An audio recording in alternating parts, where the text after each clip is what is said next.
ఓం నమో వెంకటేశాయ. జ్యోతిష రత్నాకరం ఛానల్కి స్వాగతం.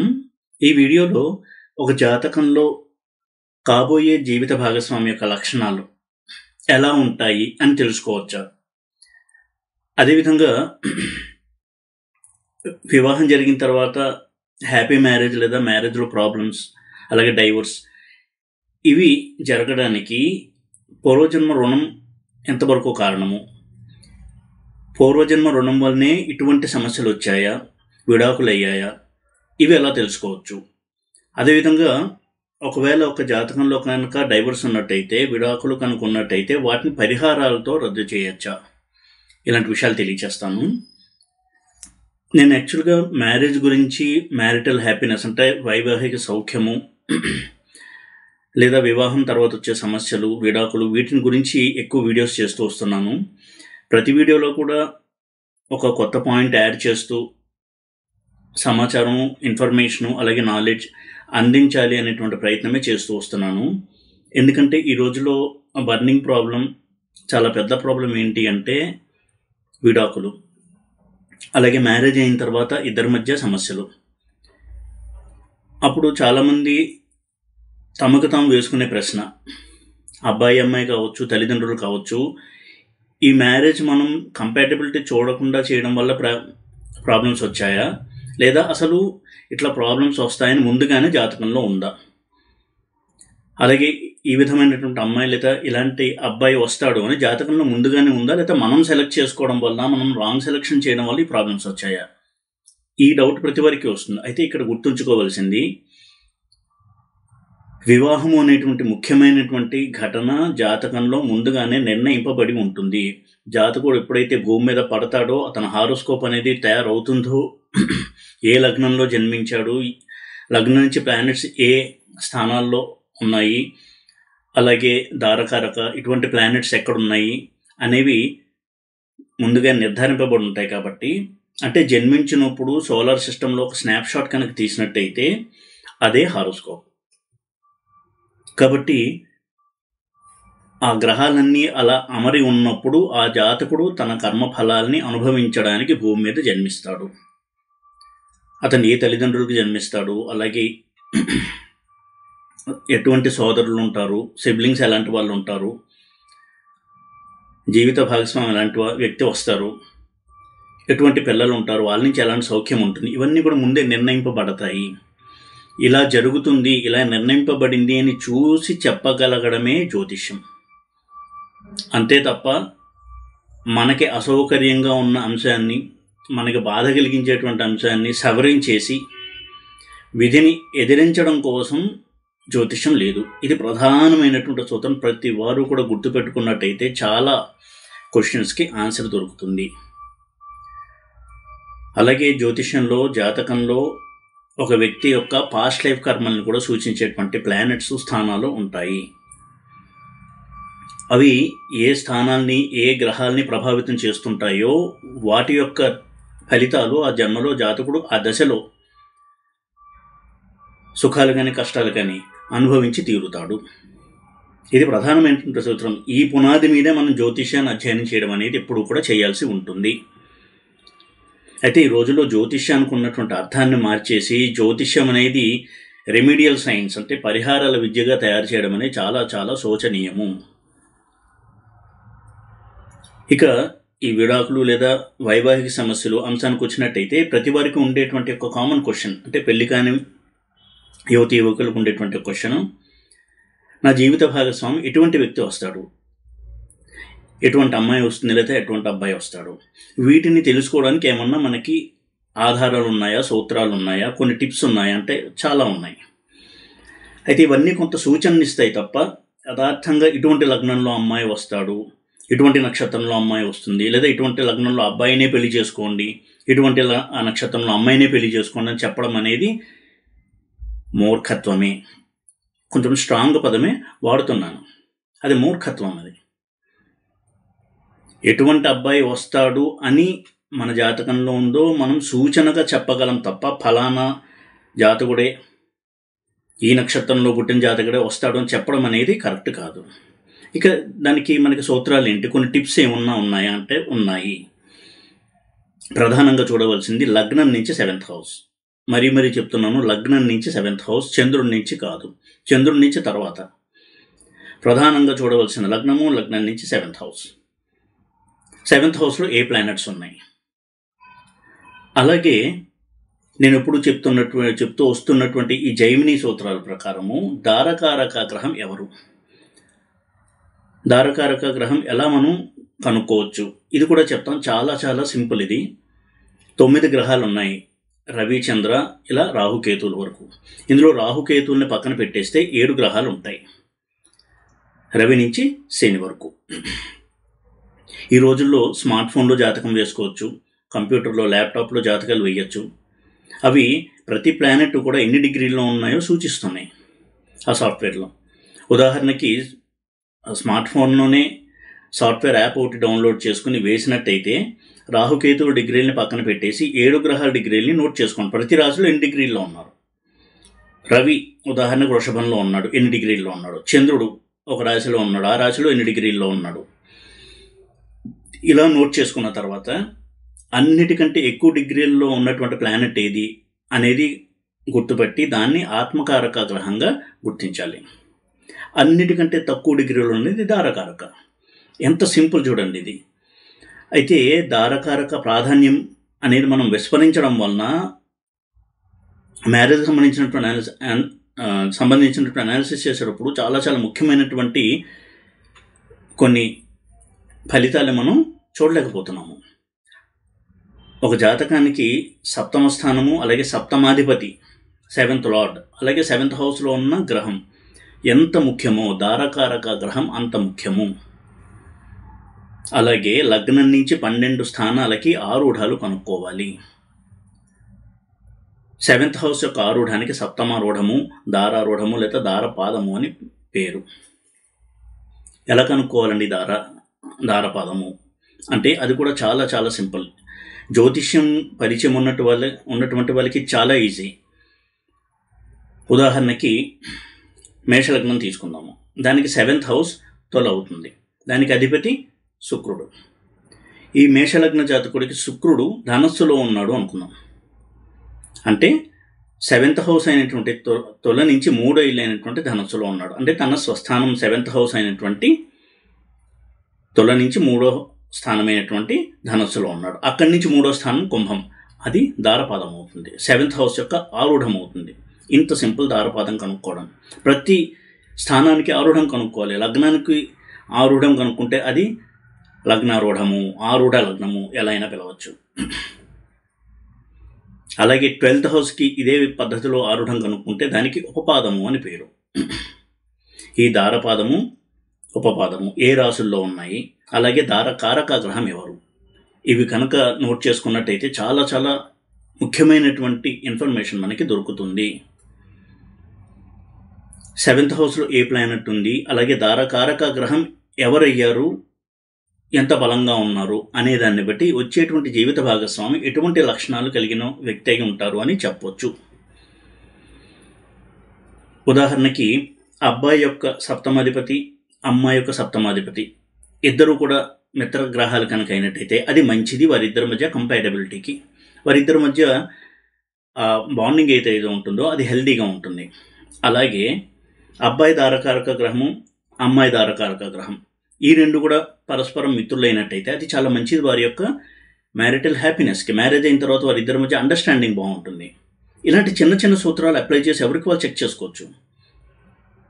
ఎందుకంటే ఒక 25, 30, 50 సూత్రాలు రాసేసి ఇలా ఉంటుంది అని చెప్పడం అనేది ఉండదు జ్యోతిష్యంలో. ప్రతి జాతకము యునీక్, ఏ జాతకానికి జాతకమే విభిన్నము, విలక్షణము. అయితే ఈ చిన్న చిన్న సూత్రాలను అప్లై చేసి మనకి ఒక ఐడియా మనం తెచ్చుకోవచ్చు వారి యొక్క జీవిత భాగస్వామి ఎలా ఉంటారు అనేటువంటి విషయంలో. ఉదాహరణకి దారకారక గ్రహాన్ని బేస్ చేసుకుని జీవిత భాగస్వామి లక్షణాలు ఏంటి అనేది మనం చెప్పొచ్చు. ఉదాహరణకి రవి కనుక దారకారకుడు అయినట్టయితే వచ్చేటువంటి జీవిత భాగస్వామి కొంత ఈగో లెవెల్స్ ఎక్కువగా ఉంటాయి, సెల్ఫ్ రెస్పెక్ట్ ఎక్కువగా ఉంటుంది, కొంత మొండితనం ఉంటుంది, అలాగే చాలా మంచి గుణాలు ఉంటాయి. కానీ ఈ ఈగో ఇష్యూస్ వల్ల వారికి మ్యారేజ్లో ప్రాబ్లమ్స్ రావడానికి అవకాశం ఎక్కువగా ఉంటుంది. అలాగే సప్తమంలో రవి ఉన్నప్పుడు కూడా ఇవే లక్షణాలు ఉంటాయి. అంటే ఇప్పుడు నేను చెప్పబోయేటువంటి లక్షణాలు సప్తమంలో ఆ గ్రహం ఉన్న, దారకారకుడు ఆ గ్రహమైన, ఇటువంటి లక్షణాలు మనం ఊహించుకోవచ్చు జీవిత భాగస్వామి విషయంలో.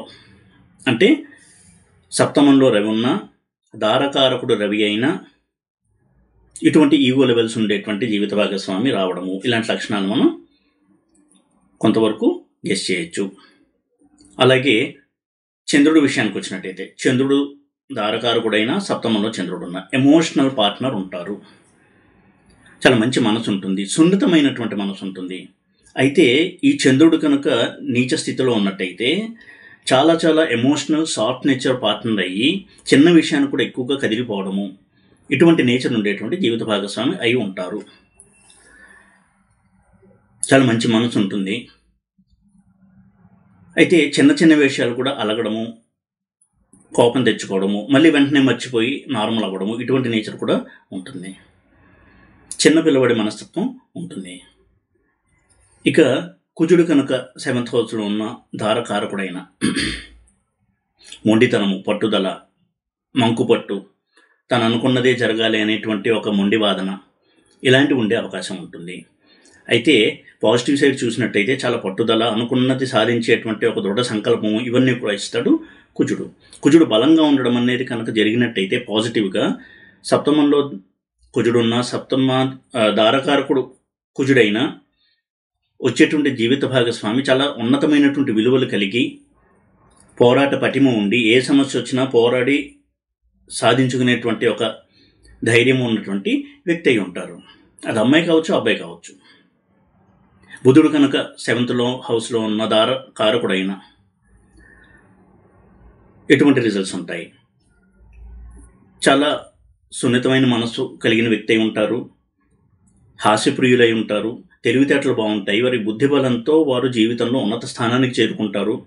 ఇటువంటి లక్షణాలు కొంతవరకు మనం చెప్పచ్చు. అయితే బుధుడు కనుక వక్రించిన, నీచలో ఉన్న, ఇటువంటి స్థితిలో కనుక ఉన్నట్టయితే చిన్న చిన్న విషయాలకి డిప్రెస్ అవ్వడము, కదిలిపోతూ ఉండడము, ఆందోళన చెందడము, ఆ విధంగా డిప్రెస్ అయినప్పుడు ఎవరన్నా తనకి సహాయం చెయ్యాలి ఎమోషనల్గా అని వెతుకుతూ ఉండడము, ఇటువంటి పరిస్థితుల్లో తరచూ వాళ్ళు వెళ్తూ ఉంటారు.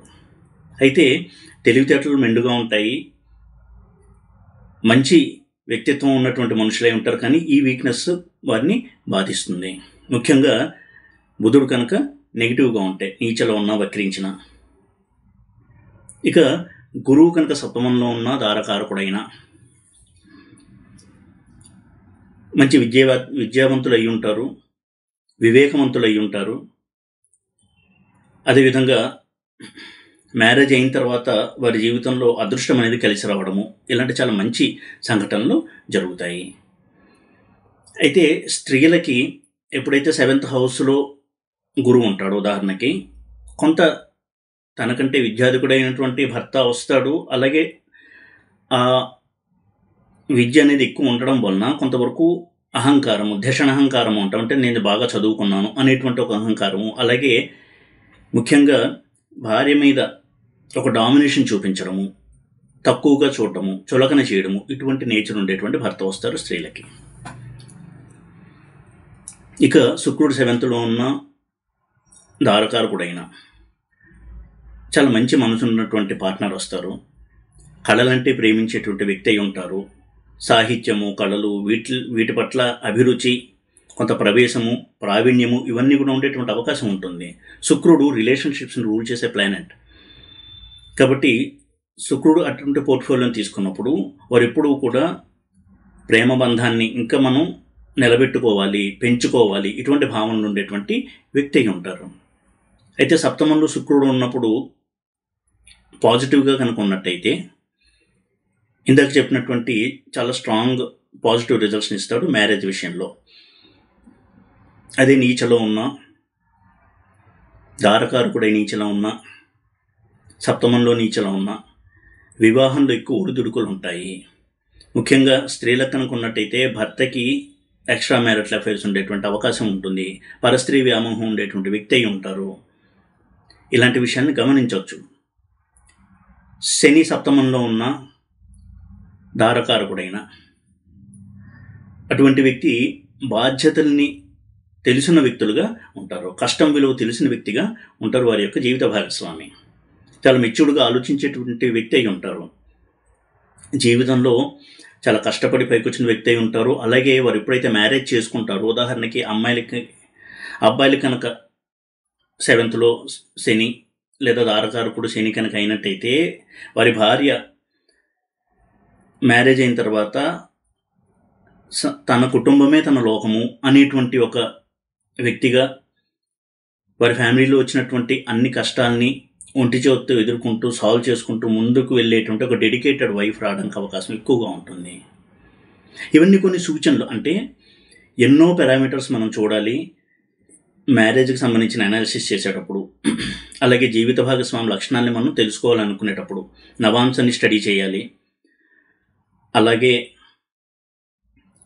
దారపాదంలో గ్రహాలు, దారపాదం నుంచి 7th హౌస్లో గ్రహాలు, ఉపపాదంలో గ్రహాలు, ఉపపాదం నుంచి 7th హౌస్లో గ్రహాలు, దారపాదాన్ని ఉపపాదాన్ని ఏ గ్రహాలు రాశి దృష్టితో చూస్తున్నాయి, అందులో ఏ గ్రహాలు ఉన్నాయి, ఇవన్నీ చూడాలి. అయితే ఇందులో 2 పాయింట్స్ చెప్తున్నాను. ఒకటి సప్తమంలో ఉన్న గ్రహాలు, అలాగే ఆ గ్రహం దారకారకుడైతే.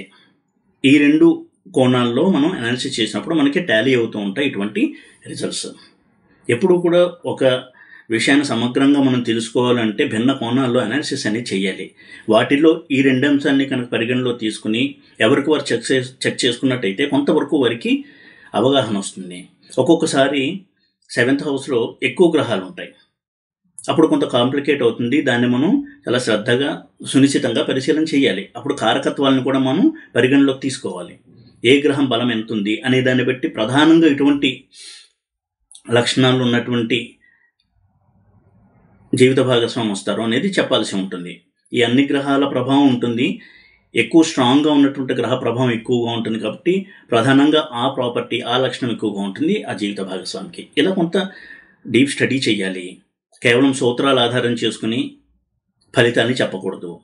ఇక రాహుకి కేతువుకి దారకారకత్వం లేదు కాబట్టి సప్తమంలో రాహు ఉంటే ఎటువంటి జీవిత భాగస్వామి, సప్తమంలో కేతు ఉంటే ఎటువంటి జీవిత భాగస్వామి వస్తారు అనేది మనం చెప్పొచ్చు. సప్తమంలో రాహు కనుక ఉన్నట్టయితే ఎప్పుడూ కూడా జీవితంలో పైకి ఎదగాలి, ఉన్నత స్థానానికి చేరుకోవాలి అనేటువంటి తపన ఉన్నటువంటి వ్యక్తి అయి ఉంటారు వచ్చేటువంటి జీవిత భాగస్వామి. అలాగే వారికి ఎప్పుడూ కూడా లేటెస్ట్ టెక్నాలజీ, ఇన్ఫర్మేషన్, నాలెడ్జ్ వీటి పట్ల చాలా ఆసక్తి ఉంటుంది. ఎప్పుడు కూడా సమాజంలో వస్తున్నటువంటి కొత్త కొత్త టెక్నాలజీస్ని అర్థం చేసుకుందాము, వాటిని అనుభవిద్దాము, ఆస్వాదిద్దాము అనేటువంటి చాలా మంచి ప్రోగ్రెసివ్ థింకింగ్ ఉంటుంది సప్తమంలో రాహు ఉంటే. సప్తమంలో రాహు అనగానే ఇద్దరికి పెళ్లి పెటాకులు అవుతుంది, ఇటువంటి నెగిటివ్ ఫలితాలే కాకుండా చాలా మంచి ఫలితాలను కూడా చెప్పొచ్చు. సప్తమంలో కేవలం రాహు ఉంటే మ్యారేజ్ని పాడు చెయ్యడు. రాహుతో కూడా వేరే గ్రహం ఉండి, 1 లేదా 2 గ్రహాలు రాహుతో ఉండి అవి కూడా నెగిటివ్ ఇంపాక్ట్ని కలిగిస్తూ ఉంటే రాహు ట్రబుల్ చేస్తాడు. అంతే తప్ప కేవలం రాహు సప్తమంలో ఉంటే భయపెట్టేసి కాళహస్తికి వెళ్ళారండి, రాహుకేదో పూజ చేయించుకోండి అని చెప్పడం అనేది అర్థరహితం. అందులోనూ ఆ వ్యక్తికి అసలు జీవితంలో రాహు మహాదశే రాదు అనుకుంటే వివాహం అయిన తర్వాత వాళ్ళు భయపెట్టేటువంటి సమస్యలు ఉండవు. కానీ జీవిత భాగస్వామి లక్షణాలు మాత్రం ఉంటాయి, ఎందుకంటే సప్తమంలో రాహు ఉన్నాడు కాబట్టి. ఆ మెంటాలిటీ ఉన్నటువంటి వ్యక్తి వస్తారు. ఇక సప్తమంలో కేతువు కనుక ఉన్నట్టయితే వచ్చేటువంటి జీవిత భాగస్వామి చాలా సునిశ్చితమైనటువంటి పరిశీలన కలిగిన వ్యక్తిగా ఉంటారు. చిన్న చిన్న విషయాల పట్ల కూడా దృష్టి సారించడము, శ్రద్ధ వహించడము, అర్థం చేసుకోవాలని ప్రయత్నం చేయడము, ఇటువంటి ఒక మెంటాలిటీ ఉంటుంది. ఎందుకంటే కేతు అంటేనే సూక్ష్మమైనటువంటి విషయాన్ని పసిగట్టేటువంటి గ్రహము. కేతువుకి ఉచ్చస్థానం వృశ్చికము, స్వక్షేత్రం వృశ్చికము. వృశ్చికము కాలపురుష చక్రంలో 8వ ఇల్లు. అంటే డీప్ నాలెడ్జ్, ఆకల్ట్, సత్యము, సత్యాన్వేషణ, ఆధ్యాత్మిక చింతన, రహస్యాలు, వీటిని పట్ల అవగాహన తెలియచేసే ప్లానెట్ కేతువు. ఒకవేళ వారు మ్యారీడ్ లైఫ్లో ఏదన్నా సమస్య వచ్చినా వెంటనే దాని గురించి ఆలోచించి సమస్యను పరిష్కరిద్దాము అనేటువంటి ప్రయత్నం చేస్తారు సప్తమంలో కేతు కనుక ఉన్నట్టయితే. ఇవన్నీ ఎప్పుడు జరుగుతాయంటే గురు దృష్టి కనుక కేతు మీద ఉన్నట్టయితే. అలా కాకుండా కేతు సప్తమంలో ఉండి అలాగే పాపగ్రహాలు క్రూర గ్రహాలు కూడా కేతువుతో ఉన్నట్టయితే ఏదన్నా సమస్య వస్తే వెంటనే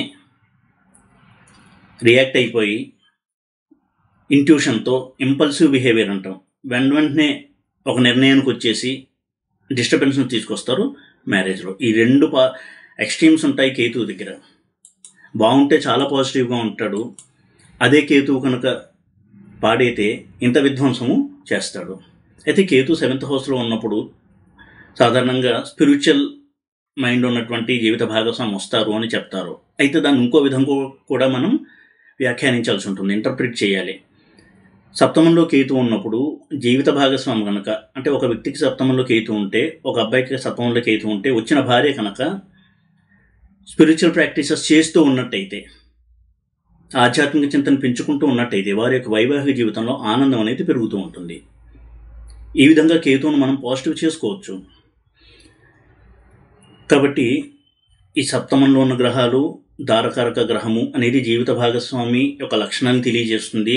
వాళ్ళ మ్యారేజ్లో ఎంతవరకు హ్యాపీనెస్ ఉంటుంది అనేది కూడా తెలియజేస్తుంది ఆ గ్రహము. అయితే అవి ఏ సూచనలు ఇస్తున్నాయో దానికి అనుగుణంగా మన జీవితాన్ని కనుక మలుచుకున్నట్టయితే అదే చాలా పెద్ద రెమెడీ. జపాలు హోమాలు చేయడం కంటే కూడా తనలో ఉన్నటువంటి లోపాన్ని సరిచేసుకోమని చెప్తాయి ఏ స్థానంలో ఉన్న గ్రహాలైనా సరే, ఆ స్థానానికి సంబంధించినటువంటి లోపాల విషయంలో. అలాగే సప్తమం విషయంలో కూడా. సప్తమంలో కుజుడు ఉంటే కోపం ఎక్కువ ఉంటుంది జీవిత భాగస్వామికి. దాని అర్థం ఏంటి అంటే వారు దాని మీద నియంత్రణ సాధించాలి, ఎదుటి వ్యక్తిని అర్థం చేసుకోవాలి, తన భావాలను ఎదుటి వ్యక్తి మీద రుద్దకుండా వారు చెప్పేది కూడా వినడం అర్థం చేసుకోవాలి. ఈ విధమైనటువంటి సానుకూల దృక్పథంతో ఎప్పుడైతే వెళ్తామో, ఒక స్థానంలో సప్తమంలో పాపగ్రహం ఉంటే దానివల్ల వచ్చేటువంటి దుష్పరిణామాల నుంచి మనం తప్పించుకోవచ్చు. అదొక యోగంగా కూడా మార్చుకోవచ్చు, మనను మనం సవరించుకోవడం ద్వారా. ఈ విధంగా జ్యోతిష్యాన్ని మనం అర్థం చేసుకోవాల్సి ఉంటుంది. ఈ వీడియో కనుక మీకు నచ్చినట్టయితే లైక్ చేసి, షేర్ చేసి, సబ్స్క్రైబ్ చేయండి. ఓం నమో వెంకటేశాయ.